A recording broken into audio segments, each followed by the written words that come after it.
அனைவருக்கும் வணக்கம். உண்மையை உறக்கச் சொல்வோம், ஒன்றிணைவோம், கேன்சரை ஒழித்திடுவோம். I am doctor Manivannan, consultant medical oncologist, doctor Mani's Oncobase cancer centre, Pollachi, Coimbatore.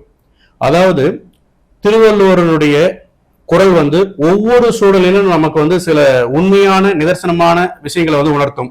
அதே போலதான் ஒருத்தருக்கு நோய் கண்டுபிடிச்ச உடனே அவர் என்ன பண்ணணும் அப்படிங்கிறதுக்கு திருவள்ளுவர் ஒரு அருமையான குரல் சொல்லியிருப்பாங்க. என்னன்னா, நோய் நாடி நோய் முதல் நாடி அது நினைக்கும் வாய் நாடி வாய்ப்பச் செயல். அது என்ன அதனுடைய அர்த்தம் அப்படின்னா, ஃபர்ஸ்ட்ல நோயை கண்டுபிடிக்கணும், நோயை கண்டுபிடிச்சு அதுக்கான காரணத்தை கண்டுபிடிக்கணும், அதுக்கப்புறம் அந்த நோயை குணப்படுத்துறதுக்குண்டான வழிகளை கண்டுபிடிக்கணும். அந்த மாதிரி முறையா நம்ம வைத்தியம் பார்க்கறப்ப அந்த வியாதியிலிருந்து முழுவதுமா குணமாகலாம் அப்படிங்கறத அந்த குரலினுடைய பொருள். அந்த குரலுக்கு தகுந்தார் போன்று ஒரு நோயை எதிர்த்து நின்று முழுவதுமாக வென்று இன்னைக்கு சமுதாயத்தினுடைய ஒரு தன்னம்பிக்கை நாயகன், நிஜமான ஹீரோ திரு பூமிநாதன் சார் அவர்களோட தான் இன்னைக்கு ஒரு நேர்காணலை நம்ம பார்க்க போறோம். அதாவது பொதுமக்கள் எல்லாருமே, பொதுமக்களும் சரி பேஷண்ட்டும் சரி, ஒன்ஸ் கேன்சர் கண்டுபிடிச்சா அவ்வளவுதான், வாழ்க்கை முடிந்தது, இறந்துருவோம் அப்படின்னு சொல்லிட்டு ரெஸ்ட்லெஸ் ஆயிடுறாங்க, பயப்படுறாங்க, ஒரு மாதிரி அவங்க ஹோப்பை விட்டுறாங்க. அதுக்கப்புறம் ஒரு தப்பா முடிவு எடுத்துக்கிறாங்க, ஒரு கரெக்டான ட்ரீட்மெண்ட் எடுத்துக்காம உண்மையாவே வியாதியை மூர்த்திடுறாங்க, சில டைம் இறந்துடுறாங்க. அப்படிலாம் பண்ணக்கூடாது, ப்ராப்பரான ட்ரீட்மெண்ட் பண்ணணும்.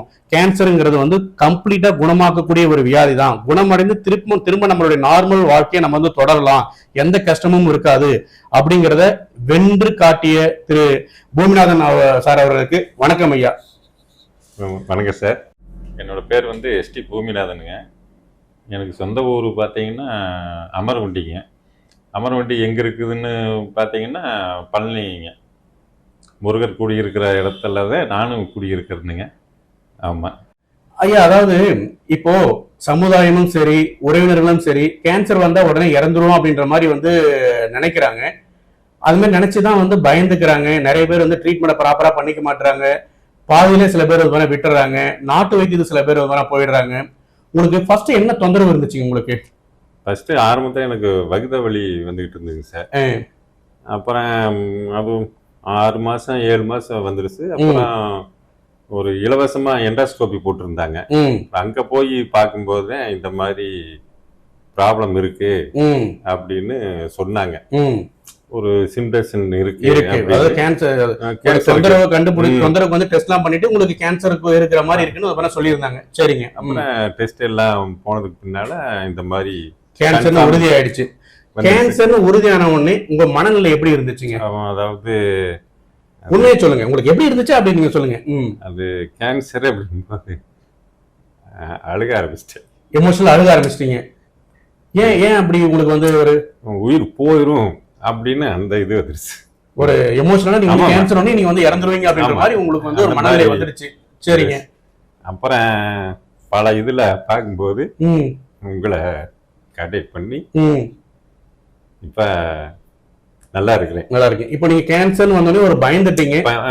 நீங்க அதுக்கப்புறம் சொசைட்டி எல்லாம் என்ன நினைச்சாங்க உங்களை? நீங்க மத்த உறவினர்களோ மத்த கூட பேசுறப்ப என்ன நினைச்சாங்க? சொன்னது பின்னால்தான் எனக்கு பயமே வந்தது. என்ன பயம் வந்துச்சு உங்களுக்கு? என்ன சொன்னாங்க? கேன்சர் வந்துருச்சு அப்படின்னா இது குணப்படுத்த முடியாது, நீ 6 மாசம் தான் இருக்க முடியும், 1 வருஷம் தான் இருப்பேன்னா 1 வருஷம் அப்படின்னு எல்லாருமே சொல்லும் போது அதுலயே நான் மனசை விட்டுட்டேன். மனசு உடஞ்சிருச்சு. அதாவது ஒரு பேஷண்ட்டுக்கு கேன்சர்னு உறுதிப்படுத்துறாங்க, உறுதிப்படுத்தி அவர் அந்த சமுதாயத்துல உறவினர்களை சொல்றாங்க.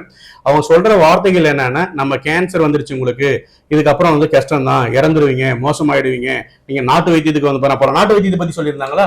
அதுக்கும் சொன்னாங்க, நான் போகலைங்க. நீங்க ஏன் நாட்டு வைத்தியத்துக்கு போல? ஏன்னா நம்ம ஊரை பொறுத்த வரைக்கும் அதிகப்படியான மக்கள் நம்புறது நாட்டு வைத்தியத்துக்கு போகணும் அப்படின்ற மாதிரி நம்புறாங்க.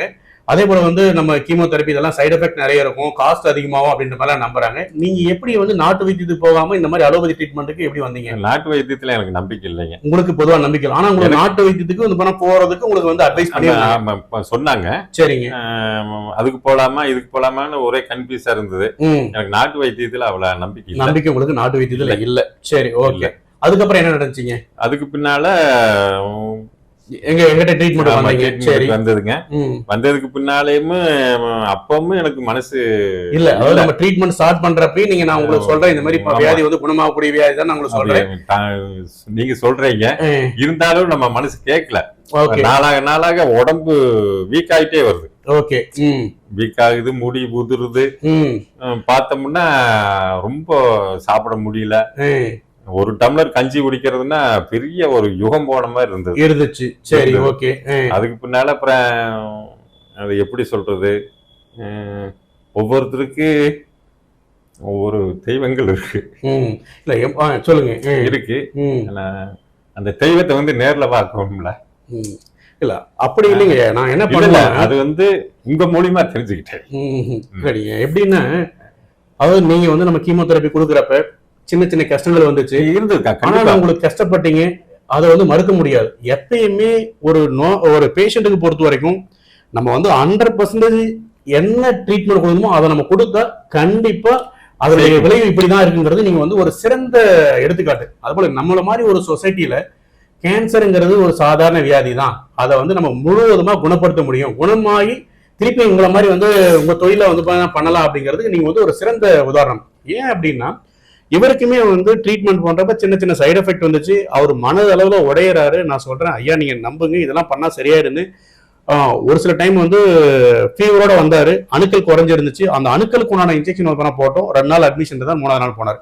திருப்பி அதே போல அடுத்த மருந்து வந்து இவர்கிட்ட சொல்றேன், ஐயா இது வந்து குணமாகிற வியாதி, இதுல நம்ம வந்து டோஸை காம்ப்ரமைஸ் பண்ணக்கூடாது, வியாதி வந்து கம்ப்ளீட்டா குணமாகணும், நம்ம வந்து ஃபுல் ட்ரீட்மெண்ட் பண்ணணும்.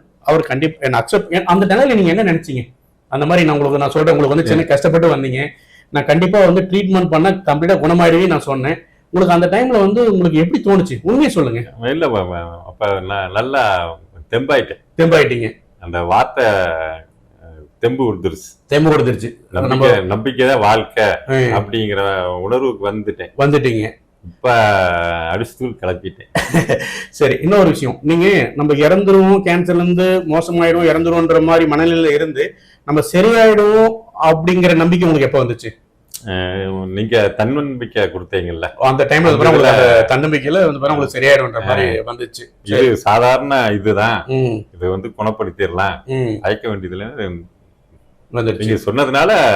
ஓகே, அது என்னன்னு, ஒரு விஷயத்த வந்து நமக்கு தெளிவா தெரிஞ்சா ஒருத்தவங்களை கைட் பண்ணணும், இல்லைன்னா வந்து கைட் பண்ணக்கூடாது. அதாவது இவருக்குமே நிறைய பேஷண்ட்டுக்கு வந்து சொசைட்டில ஃப்ரெண்ட்ஸ் தெரிஞ்சவங்க வந்து அட்வைஸ் பண்றது என்னன்னா, நீங்க வந்து நாட்டு வைத்தியத்துக்கு போங்க, இங்க போங்க, சீமோகா போங்க அப்படின்ற மாதிரி வந்து மிஸ்கைட் பண்ணி அவங்கள வந்து திசை திருப்பி அவங்களுடைய வாழ்க்கையை வந்து ஓரளவுக்கு வந்து முடிஞ்ச அளவுக்கு அவங்களை கஷ்டப்படுத்துற மாதிரி ஒரு சூழ்நிலைக்கு மாத்தி விட்டுறாங்க. ஆனா அதெல்லாம் மீறி ஒரு ஒழுங்கான நல்ல வைத்தியம் பார்த்துக்கணுன்ற மாதிரி அவரே வந்து ஒரு முடிவு பண்ணியிருக்கிறாரு. நாட்டு வைத்தியத்துக்கு நான் வந்து கண்டிப்பா போகக்கூடாதுன்றதை முடிவு பண்ணியிருக்கிறாரு. ஒண்ணு. அதே போல இன்னொரு விஷயம் என்னன்னாக்கா, கீமோதெரப்பி கொடுத்தா இந்த வயசுல வந்து தாங்க மாட்டாங்க, சைடு எஃபெக்ட் வரும், அது எல்லாமே உடைத்தெறிந்து முழு டோஸ், அதாவது அவர் ஒரு டைம் ட்ரீட்மெண்ட் பண்றப்ப அவர் சொல்லுவோம், ஐயா இது குணமாகிற வியாதி, ட்ரீட்மெண்ட் காம்ப்ரமைஸ் பண்ணக்கூடாதுன்னா, சார் நீங்க கொடுங்க, நான் ஃபுல்லா நான் வந்து ஏத்துக்கிறேன், நான் வந்து கண்டிப்பா நான் தாங்குவேன், ஏத்துப்பேன் அப்படின்ற மாதிரி சொல்லுவாரு. நம்ம அந்த மாதிரி நீங்க வந்து ஒரு டைம் வந்து இந்த சில டைம் வந்து சைடு எஃபெக்ட் வரப்ப நான் உங்ககிட்ட சொல்லுவேன், நீங்க வந்து சரியாயிடுவீங்க, அதுக்கப்புறம் வந்து அடுத்த டோஸ் கொஞ்சம் வருவீங்க. இந்த மாதிரியே நம்ம வந்து ஒரு 6 சைக்கிள் முடிச்சோம். எத்தனை சைக்கிள் முடிச்சோங்க? 6 ஊசி வந்து முடிச்சோம். 6 ஊசி முடிச்சு நம்ம வந்து பெட் எடுத்தோம் இல்லைங்களா? பெட்டை பார்த்துட்டு அந்த ட்ரீட்மெண்ட் நான் உங்களுக்கு வந்து முழுவதுமா குணமாயிடுச்சு நான் உங்களுக்கு சொன்னேன் இல்லைங்களா? அந்த நிலையில நீங்க எப்படி உணர்ந்தீங்க? அதே ஆனந்த சந்தோஷம்ங்கிறாங்கல்ல, சந்தோஷத்துக்கு அளவே இல்லை, அளவே பூர்ண குணமாயிருச்சு அப்படின்னு நீங்க சொன்னீங்க. அப்பவே ஹாப்பி ஆயிட்டீங்க. ஹாப்பி, ஓகே, சந்தோஷம். இப்ப ட்ரீட்மெண்ட் முடிஞ்சு எவ்வளவு நாள் ஆகுதுங்க? ட்ரீட்மெண்ட் முடிஞ்சு இப்ப வந்து நான் டெஸ்ட்டுக்கு வந்திருக்கிறது 3வது டெஸ்ட் நினைக்கிறேனுங்க. 6 மாசம் ஆச்சுன்னு வைங்களேன். 6 மாசம் கிட்ட ஆயிடுச்சு. இப்போ நம்ம ட்ரீட்மெண்ட் பண்ணதோட சைடு எஃபெக்ட் இல்ல வேற ஏதாவது கஷ்டங்கள் உங்களுக்கு ஏதாவது இல்ல? எதுவுமே இல்ல. இப்ப நல்லா இருக்கிறீங்க. நீங்க என்ன வேலை செய்யறீங்க? குடல் அப்பெல்லாம் பொரிச்சு வைக்கிறேங்க சார். குடல் ஆமா ஓனா பொரிச்சு வைக்கிறீங்க. இதுக்கு முன்னாடி செய்த அதே தொழில் அதே தொழில். அது எதுவும் கஷ்டங்கள்லாம் ஒண்ணும் இல்ல, எது இல்ல. எப்பவும் போல முதல்ல எப்படி இருந்தனோ அதே நிலைமைக்கு இப்ப வந்துட்டேன். அதே நிலைமைக்கு வந்துட்டீங்க. வந்துட்டேன். எந்த கஷ்டம் இல்ல எதுவும் குறைபாடு கிடையாது. இல்ல எந்த எதுவும் weakness கிடையாது. எதுவுமே கிடையாது. எதுவுமே இல்ல. எதுவுமே இல்ல. எப்பவும் போல நானு மாடிக்கு மூட்டையெல்லாம் தூக்கிட்டு போறேன், அங்கிருந்து இறக்கிட்டு வரேன். எத்தனை கிலோமீட்டருங்க இதெல்லாம்? அது 30 கிலோ, 35 கிலோ, 40 கிலோ அந்த மாதிரி. முதல்ல எல்லாம் வந்து ஒரு அந்த கரண்டியவே தூக்க முடியாது. பொறிக்கிற அப்பெல்லாம் பொறிக்கிறாங்க, தூக்க முடியாது. ஆமா, அது மீறி போனா ஒரு 2 கிலோ தான் இருக்கு. அதேவே என்னால முடியாது. ஆனா இப்ப அப்படி இல்ல. 40 கிலோவை தோல்ல வச்சு மேல கொண்டு போய் மறுபடியும் கீழே கொண்டு வந்துடுறேன். சரிங்க. பொறிக்கிறேன். முதல்ல எப்படி இருந்தேன்னா அதே நிலைமைக்கு வந்துட்டேன். சரி, நீங்க உங்களை பார்த்துட்டு வந்து நீங்க இறந்துருவீங்க இல்ல நீங்க கஷ்டம் இல்ல கொஞ்ச நாள் தான் இருப்பாருன்னு உங்ககிட்டயும் உங்க உறவினர்கிட்ட எல்லாம் சொல்லிருப்பாங்க இல்லைங்களா? அவங்களாம் இப்ப உங்களை பார்த்து என்ன நினைக்கிறாங்க, என்ன சொல்றாங்க? அவங்க கிட்டவே நான் வந்து ஒரே வாக்கியத்துல சொல்லிட்டேன். வீழ்வேன் என்று நினைத்தாயா, வீழ்வேன் என்று நினைத்தாயா, ஒரே வார்த்தை தான் சொன்னேன். அதுக்கு அவங்க என்ன சொன்னாங்க? அவங்க சிரிச்சாங்க. சரிங்க. அதாவது ஒரே வார்த்தை தான், நல்லா இருக்கிறியா அப்படின்னு கேட்பாங்க. வீழ்வேன் என்று நினைத்தாயா அப்படின்னு சொல்லுவீங்க. அப்ப என்ன அர்த்தம்? நீ நான் செத்து போயிருவேன்னு நீ நினைச்சியா? பொழைச்சு வந்துட்டேன். அதோட வாக்கியம் புரிஞ்சுதுங்க. அதாவது இப்போ வந்து கேன்சருங்கிறது ரொம்ப ரொம்ப காமன் ஆயிடுச்சு. சொல்றது புரியுதுங்களா? நீங்க வந்து உங்களுக்கு ஏதாவது கெட்ட பழக்கங்களா? ட்ரிங்க்ஸ் இல்ல ஸ்மோக்கிங் அந்த மாதிரி ஏதாவது பழக்கம்? ரெண்டுமே இருக்கு சார். இருந்தது. ஓகே, ரெண்டுமே இருந்தது. நீங்க என்ன சொல்ல விரும்புறீங்க இந்த சொசைட்டிக்கு? நீங்க என்ன சொல்ல விரும்புறீங்க அந்த ஸ்மோக்கிங் அந்த ட்ரிங்க்ஸை பத்தி நீங்க என்ன சொல்ல வரீங்க? வேண்டாம், என்னை பொறுத்த வரைக்கும் வேண்டாம். இதனாலதான் அப்படின்னு நினைக்க கூடாது. ஆனா இது ஒரு நோய் தான். ஆனா இதுக்கு வந்து நம்ம வந்து உரம் போடுற மாதிரி நம்ம அது உங்களுக்கு தெரிய வந்துருச்சு. அது உங்களுக்கு ஸ்மோக் பண்றீங்களா? இல்ல சார், ஸ்மோக் பண்ணல. இல்ல, நம்ம இளைய சமுதாயங்கள், அதாவது நீங்க எப்படி ஸ்மோக்கிங் பண்றதை நீங்க ஃபர்ஸ்ட் ஆரம்பிச்சீங்க? ஸ்மோக்கிங் ட்ரிங்க்ஸ் பண்றதை நீங்க எப்படி ஆரம்பிச்சீங்க ஃபர்ஸ்ட்ல? ஸ்மோக்கிங் பண்ணும்போது எனக்கு வந்து 3 இல்லைன்னா 4வது இருந்து குடிக்கிறேன். என்ன வயசு? 4வது படிக்கிறப்ப உங்களுடைய 9 வயசுல இருந்து நீங்க வந்து 9 வயசு. ஃபர்ஸ்ட் உங்களுக்கு பீடி பிடிக்கிறப்ப உங்களுக்கு எப்படி இருந்துச்சு? உங்களுக்கு நல்லா ஃபர்ஸ்ட்ல பீடி பிடிச்சோன்னா உங்களுக்கு ரொம்ப சந்தோஷமா ஆனந்தமா இருந்துச்சு? அப்ப கஷ்டம் இருந்துச்சுங்களா? கஷ்டம்ல இல்ல, ஆனந்தமா இருந்தது. ஃபர்ஸ்ட் பீடி பிடிக்கிறப்ப அந்த இருமல் ஒரு மாதிரி இருமல் அதெல்லாம் வரும் இருந்துச்சு. அதெல்லாம் வரும். இல்ல, நான் என்ன கேக்குறேன், உங்களை நீங்க ஃபர்ஸ்ட்ல வந்து பீடி பிடிக்கிறீங்க. ஆமா, அந்த பீடி பிடிச்ச உடனே ஒரு கஷ்டம் அந்த இருந்துச்சுங்களா? அப்ப உங்களுக்கு சுகமாவே இல்ல கஷ்டம் எதுவும், அது சந்தோஷம் எதுவும் இல்ல? எவ்வளவு நாளுக்கு அப்புறம் உங்களுக்கு பீடி பிடிச்ச எவ்வளவு நாளுக்கு அப்புறம் உங்களுக்கு பீடி பிடிச்சா ஒரு நல்லா இருக்கே அப்படின்ற மாதிரி ஒரு ஃபீலிங் வர ஆரம்பிச்சு? ஒரு 5-6 வருஷம் பொறுத்துட்டேன். ஒரு அந்த மாதிரி கொஞ்ச நாள் குடிச்சதுக்கு அப்புறம் தான் உங்களுக்கு வந்து பீடி பிடிச்சா நல்லா இருக்கே அப்படின்ற மாதிரி ஒரு ஃபீலிங் வருது. பீடி குடிச்சாதான் எனக்கு அந்த இது தெம்பு வருதுன்ற மாதிரி. உங்களை பீடி பிடிக்க வச்சது யாருங்க? இல்ல, நண்பர்கள் தான். சோ 9வது வயசுல உங்களுக்கு வந்து நண்பர்கள் வந்து உங்களுக்கு பீடி பழக்கி கொடுத்துட்டாங்க. கொஞ்ச நாள் பீடி பிடிக்கிறப்ப கஷ்டம் தெரிஞ்சது. ஆனா அதே மீறி பிடிச்சு அது வந்து நீங்க வந்து ஒரு அது வந்து பிடிச்சா நல்லா இருக்குதுன்ற மாதிரி ஒரு மனநிலைக்கு வந்துட்டீங்க. ஓகே, நீங்க வந்து இப்ப யாரும் மத்தவங்க எல்லாம் குடிக்காதீங்க, குடிக்கிறப்ப இந்த மாதிரி கஷ்டப்படணும் அப்படின்றது மத்த வந்து காலேஜ் பசங்க ஸ்கூல் பசங்க எல்லாம் சொல்றீங்க. பொதுவா யாரும் பீடி குடிக்க வேண்டாம். பொதுவா யாரும் பீடி குடிக்க கூடாது. கண்டிப்பா.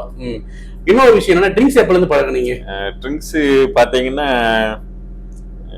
20 ஒரு 40. இப்ப எனக்கு வயசு 54ங்க. ஒரு 30 வருஷத்துக்கு முதல்ல வைங்களேன். அது யாரும் உங்களுக்கு பழகி கொடுத்ததுங்க?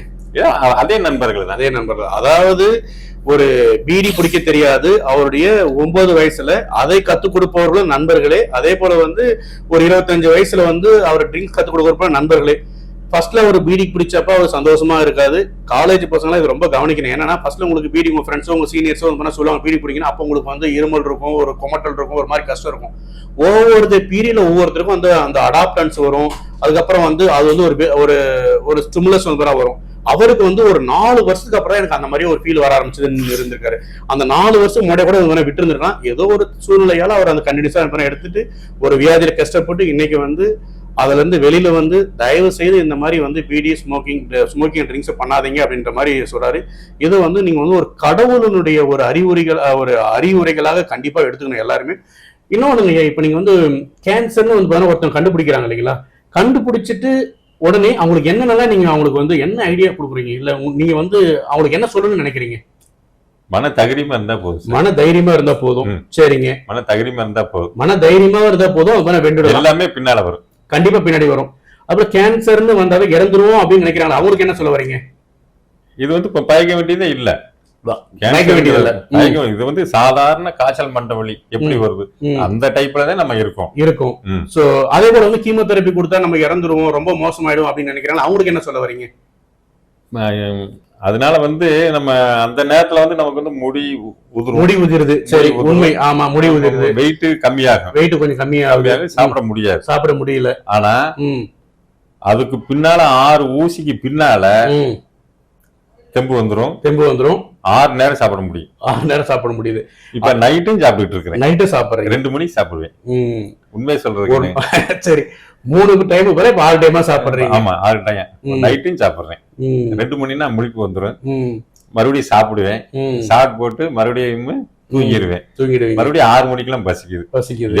அதாவது எந்த அளவுக்கு நான் சாப்பாட வெறுத்தனோ அந்த அளவுக்கு இப்ப வந்து அதிகமா எடுத்துக்கிட்டேன்.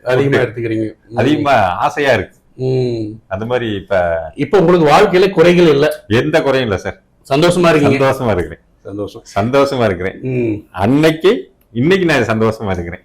கேன்சர் வந்து முன்னாடியை விட இப்ப வந்து ரொம்ப சந்தோஷமா மனநிறைவோட இருக்கீங்க. வியாதி முற்றிலும் குணமாயிடுச்சுங்கிற அந்த இன்னும் ஒரு ஆரோக்கிய மறுபிறவி. அது திரும்ப திரும்ப நான் வந்து பொதுமக்கள்கிட்ட சொல்றது என்னன்னா, ஒன்ஸ் கேன்சர் வந்தா நம்ம வந்து இறந்துடுவோம், நம்ம வந்து கீமோதெரபி தாங்க முடியாது அப்படின்ற மாதிரி நினைச்சுதான் பாதி பேருக்கு மேல வந்து போனா ஒரு ஒழுங்கான வைத்தியம் பார்க்காம ஸ்ட்ரெஸ்லயே வந்து போனா இறந்துடுறாங்க. தயவு செய்து வந்து நான் சொல்றேன், நம்ம இவரை மாதிரி நம்ம நம்பிக்கை நாயகன், அதனுடைய வாழ்க்கையினுடைய மறு உருவம், அந்த மாதிரி ஒரு மனிதர்களை பார்க்குறப்பதான் உங்களுக்கு எல்லாருக்குமே வந்து ஒரு தைரியம் வரும், ஒரு தெம்பு வரும். தயவு செய்து திருப்பி சொல்றேன், ஒன்ஸ் கேன்சர்னு கண்டுபிடிச்ச உடனே மனம் உடையாதீர்கள். அதற்குண்டான வந்து திருக்குறள் நான் சொன்ன இல்லைங்களா, அந்த மாதிரி நோய் நாடி நோய் முதல் நாடி அது நினைக்கும் வாய் நாடி வாய்ப்பச் செயல். அதாவது நோயை கண்டுபிடிச்சு அதுக்கு என்ன காரணம்னு வந்து கண்டுபிடிச்சு அதுக்கு என்ன ட்ரீட்மெண்ட் இருக்குன்றதை கண்டுபிடிச்சு முறையே பண்றப்ப நம்ம நோயிலிருந்து முழுவதும் குணமாகலாம் என்பதற்கு எடுத்துக்காட்டாக விளங்கிய திரு பூமிநாதன் சார் அவர்களுக்கு இந்த வீடியோவின் வாயிலாக மிக்க நன்றியை தெரிவித்துக் கொள்கிறேன். அதே போல இந்த வீடியோவின் வாயிலாக பல கேன்சர் நோயாளிகள் வந்து குணமடைந்து நார்மலா ஒரு பூரண குணமடைந்து நல்ல வாழ்க்கையை மீண்டெடுத்து வாழ வேண்டும் என்பதை அவரும் முன்னுடைய வாயிலாகவும் தெரிவித்துக் கொள்கிறேன். நீங்க ஏதாவது கடைசியா ஏதாவது எல்லாரும் பொதுமக்களுக்கு ஏதாவது சொல்ல விரும்புறீங்களா? எல்லாத்துக்கும் சொல்லிட்டேன். எல்லாத்தையும் சொல்லிட்டேன். சொல்லிட்டேன். ஓகே. ஆமா, உங்களுடைய கெட்ட பழக்கத்துக்கு போக வேண்டாம். கெட்ட பழக்கத்துக்கு போக வேண்டாம். ஓகேங்க ஐயா. கெட்ட பழக்கம் ஆரம்பத்துக்கு நல்லாத்தான் இருக்கும். அது பின்னால விளைவு தெரியும். அதுக்கு பின்னால வருத்தப்பட்டு ஒன்னும் பிரயோஜனம் கிடையாது. எதுவுமே புரிஞ்சதுங்க. சரிங்க ஐயா, வணக்கம். வணக்கம். Thank you so much.